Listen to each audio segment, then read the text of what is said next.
saking banyak ilmu yang kita dapatkan.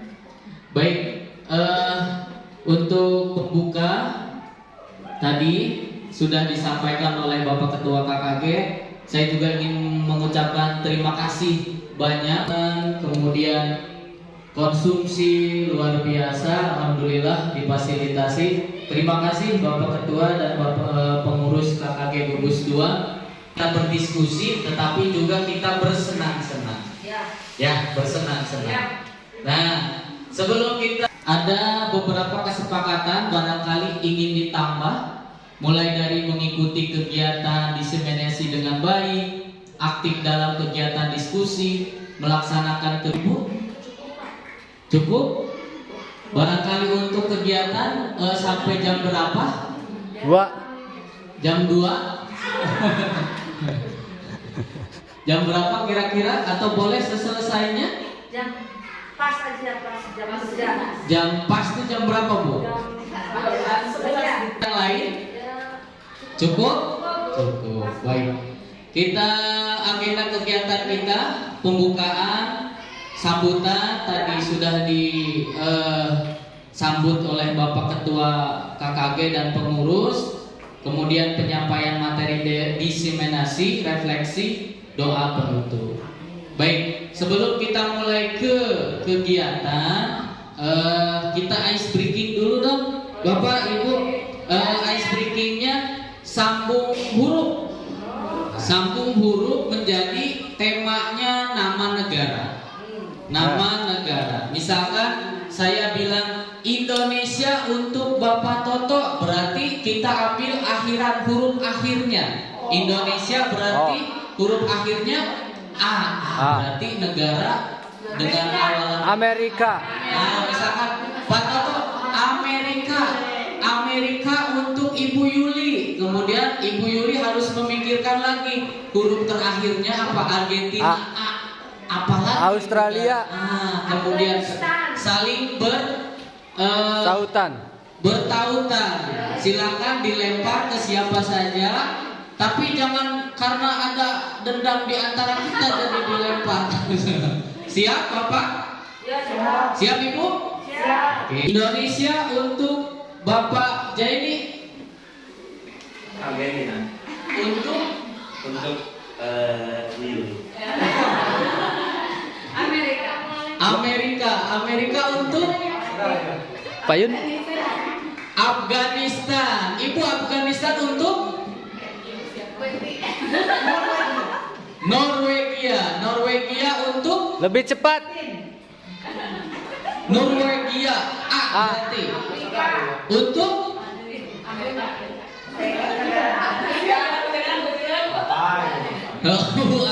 Bu Aneng tadi Afrika A. Afrika untuk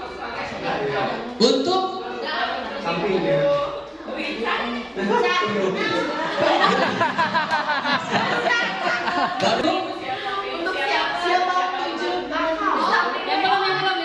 Ya. udah kita itu sampai Ibu Anne Argentina A untuk Austria. Afghanistan N. Tadi sudah Norwegia, kemudian Australia. Alhamdulillah Bapak Ibu konsentrasinya sangat luar biasa. Nanti tepuk tangan dulu untuk semuanya.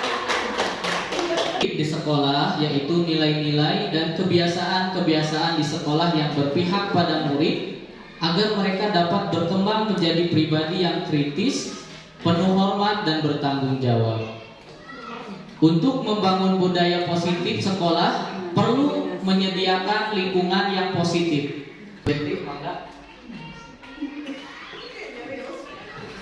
Assalamualaikum warahmatullahi wabarakatuh. Waalaikumsalam. Terima kasih Bapak pemateri. Sekilas dari kami, untuk membangun budaya positif sekolah diperlukan perlu menyediakan lingkungan yang positif, aman dan nyaman agar murid-murid mampu berpikir, bertindak dan menciptakan kepada murid-murid, maka secara otomatis murid-murid akan mampu berpikir bertindak, dan bisa memerdekakan dirinya, berupaya untuk merdeka belajar. Terima kasih atas tanggapannya Ibu. Betul sekali ya Bu, bahwa kita sepakat bahwa lingkungan yang positif, aman dan nyaman seperti yang tadi Ibu Eti sampaikan ini dapat menciptakan sebuah budaya positif di sekolah. Kedua, mendorong siswa melakukan yang baik dan benar.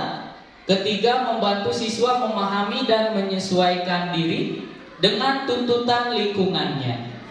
Disiplin diri dapat mengontrol diri dalam melakukan segala tindakan, memahami dan menyadari berdasarkan motivasi internal, bukan akibat paksaan, pujian atau hukuman.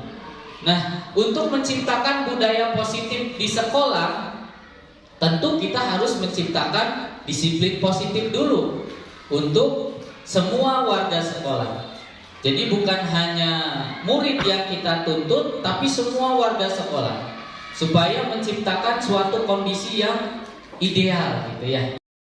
Tidak ada hukuman, tidak ada penghargaan. Kira-kira si anak akan berlaku disiplin tidak Bu? Kayaknya tidak ya Bu ya. Karena datu dihukum, datu dipasihan naon-naon. Nah, diharapkan motivasi yang muncul itu dari internal, dari yang ketiga.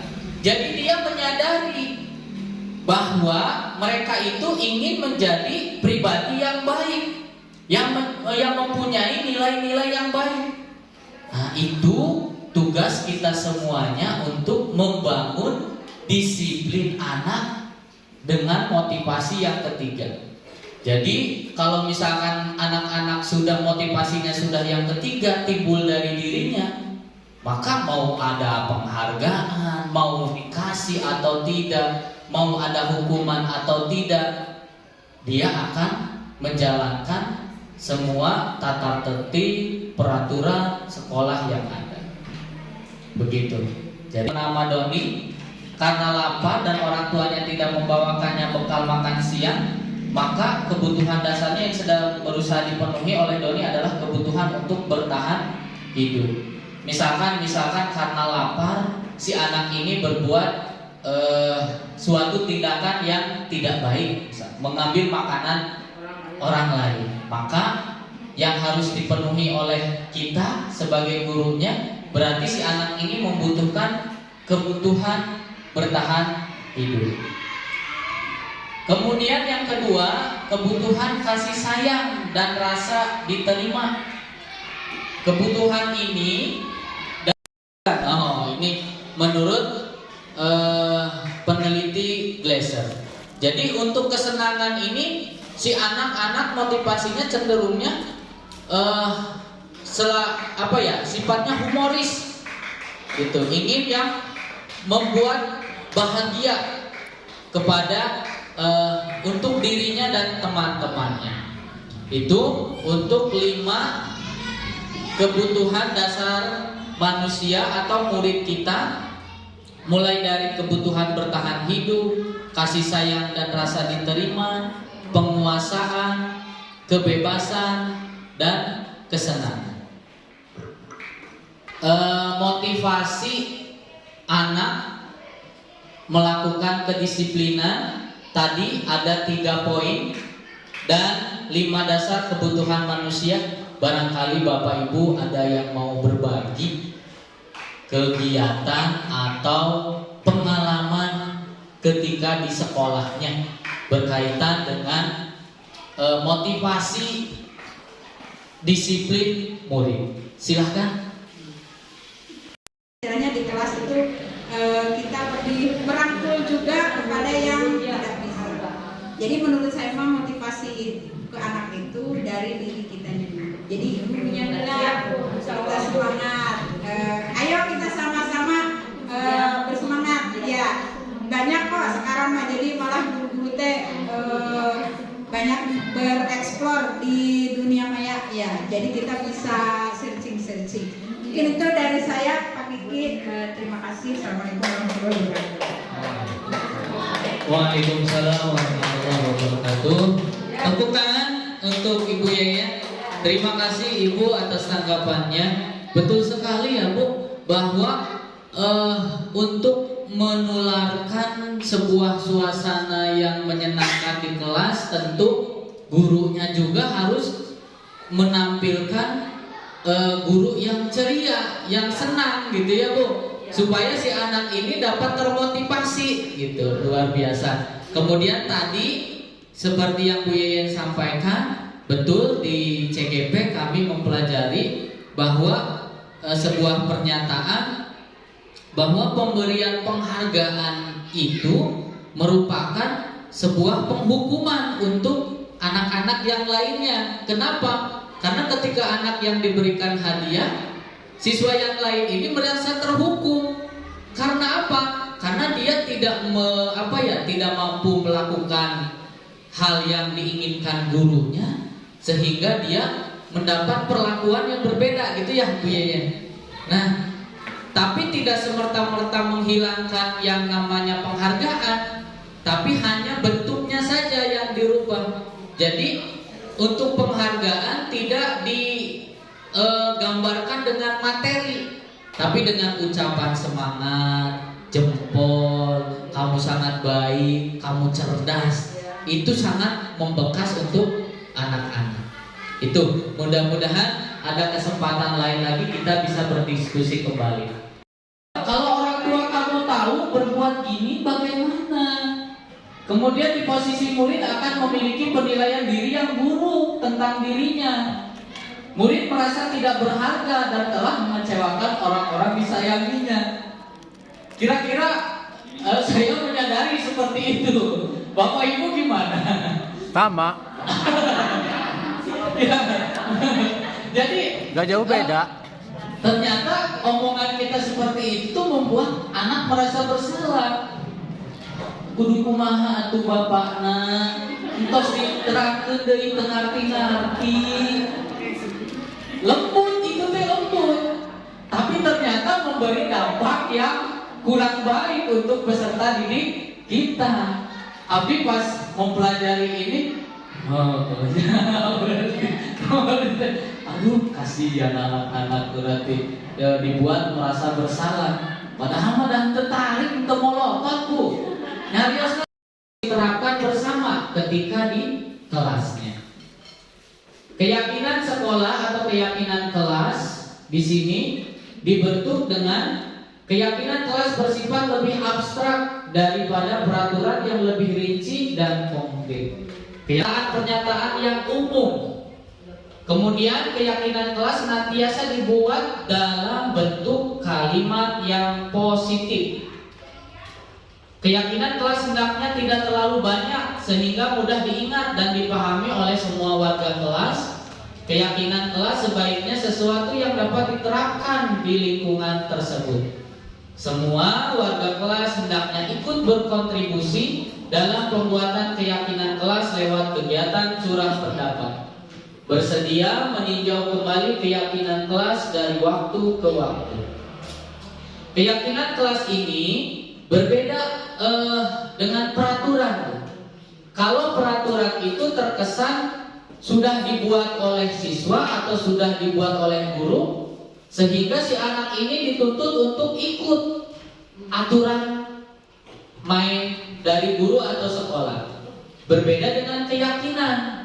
Kalau keyakinan sekolah itu, keyakinan sekolah atau keyakinan kelas dibuat antara kolaborasi antara murid dan guru. Jadi kita tawarkan kepada anak, murid inginnya apa di kelas, inginnya seperti apa, dengan menggunakan kalimat-kalimat yang positif. Contoh, misalkan di sini hasil keyakinan kelas 5, bertanggung jawab mengerjakan tugas piket. Artinya universal, umum.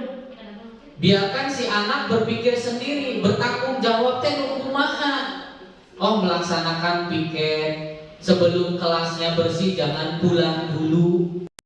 Saat pelajaran berlangsung, bersikap sopan dan menghormati guru, saling tolong menolong, hidup rukun dengan teman.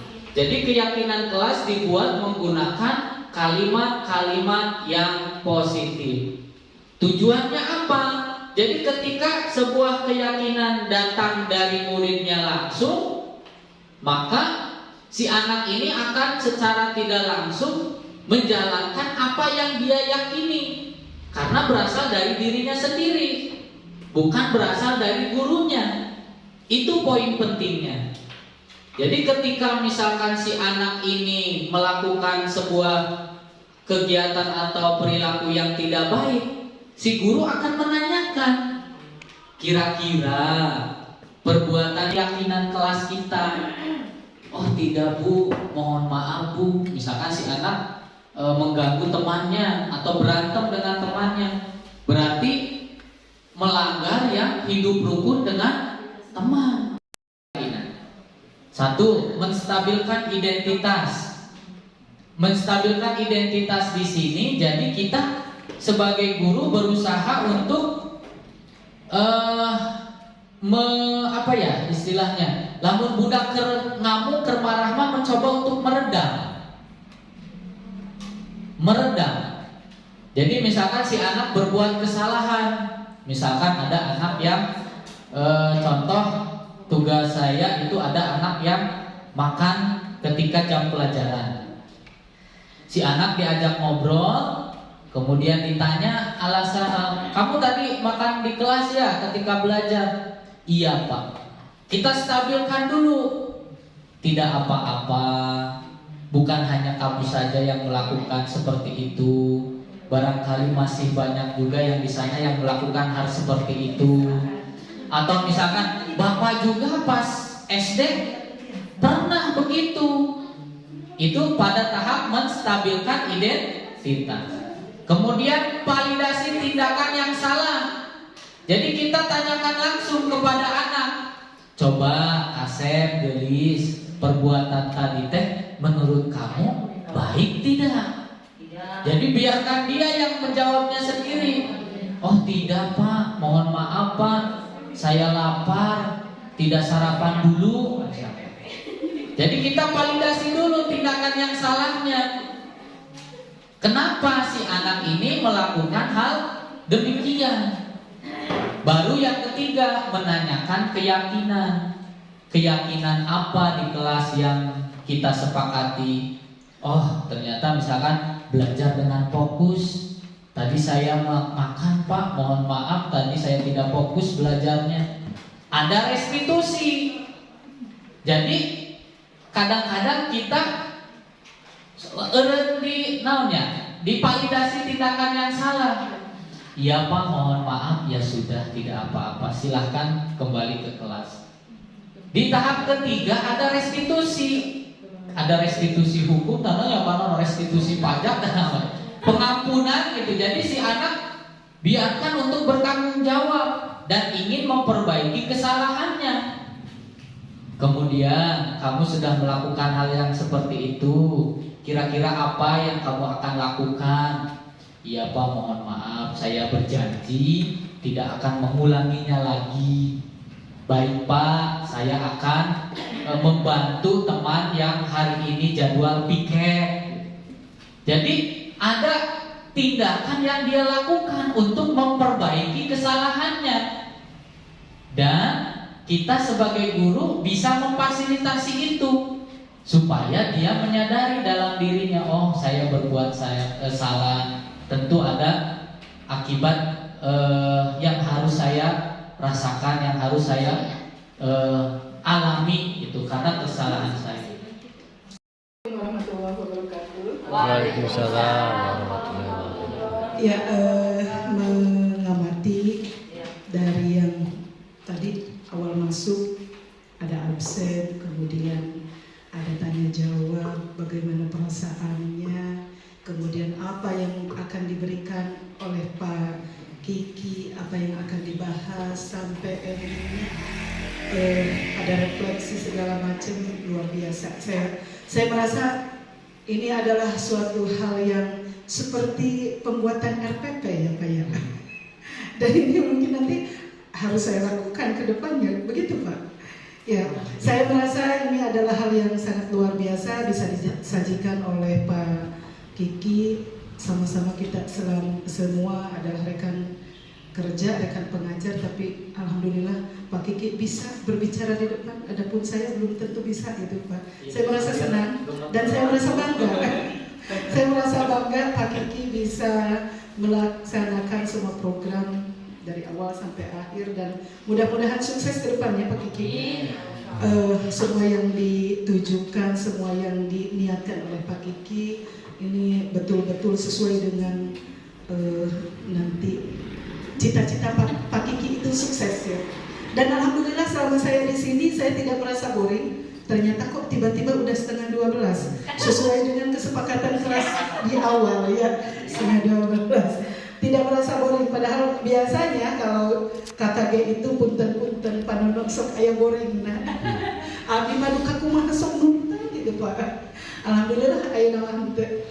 Terus nanti tina pertemuan ayeuna abdi ningali ada banyak hal yang baru dan memang terus terang aja karena kuliahnya sudah dulu 2007 selesai, sekarang ada kegiatan KKG ditambah lagi tadi pengetahuan baru yang didapat dari CGP.